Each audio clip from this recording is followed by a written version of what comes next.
साताऱ्याच्या पालकमंत्री पदासाठी शिवसेनेचे शंभूराज देसाई, भाजपचे शिवेंद्रराजे भोसले आणि जयकुमार गोरे आणि राष्ट्रवादीचे मकरंद पाटील इच्छुक, तर पसंतीचा जिल्हा पालकमंत्री पदासाठी मिळावा असं प्रत्येकाला वाटतं. मात्र अंतिम निर्णय तिन्ही नेते घेणार.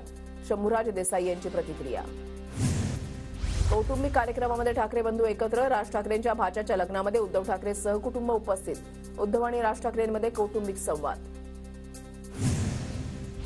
लग्न सोहळ्यामध्ये ठाकरे बंधू एकत्र आले, त्याचं स्वागत. पारिवारिक कार्यक्रमात एकत्र येणं ही महाराष्ट्राची संस्कृती. आशिष शेलार यांची प्रतिक्रिया. ठाकरे बंधू राजकारणामध्ये पुन्हा एकत्र येणं शक्य नाही. राज ठाकरेंनी अनेकदा टाळी देण्याचा प्रयत्न केला, पण उद्धव ठाकरेंनी हात मागे घेतला. मंत्री संजय शिरसाट यांची प्रतिक्रिया. शरद पवारांचा मुख्यमंत्री देवेंद्र फडणवीसांना फोन. दिल्लीमध्ये 98व्या अखिल भारतीय साहित्य संमेलनाचं पवारांकडून निमंत्रण, तर बीड आणि परभणीतील प्रकरणामध्ये लक्ष घालण्याचीही विनंती. बारामतीमध्ये सकल मराठा समाजाच्या वतीनं उपमुख्यमंत्री अजित पवारांना निवेदन. मस्साजोग सरपंच संतोष देशमुख हत्येप्रकरणी धनंजय मुंडेंच्या राजीनाम्याची मागणी.